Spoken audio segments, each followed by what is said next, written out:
ஈரோடு மாவட்டம் கோபிச்செட்டிப்பாளையம் அருகே அடுத்தடுத்த 2 கோயில்களில் உண்டிகளை உடைத்து மர்ம நபர்கள் பணத்தை கொள்ளையடித்த சம்பவம் அதிர்ச்சியை ஏற்படுத்தியுள்ளது.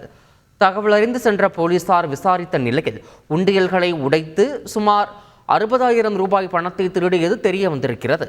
சிசிடிவி கேமராக்களை ஆராய்ந்தபோது 2 மர்ம நபர்கள் உண்டியலை உடைக்கும் காட்சிகள் பதிவாகியுள்ளன.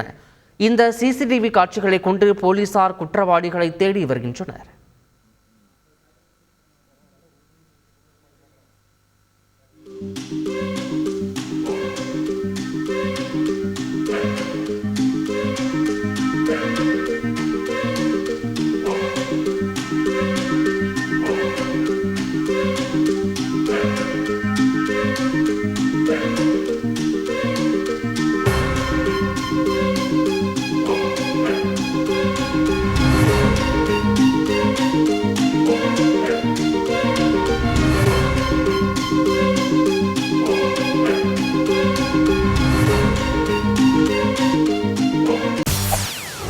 செய்திகளை உடனுக்குடன் தெரிந்து கொள்ள உடனே சப்ஸ்கிரைப் பண்ணுங்க.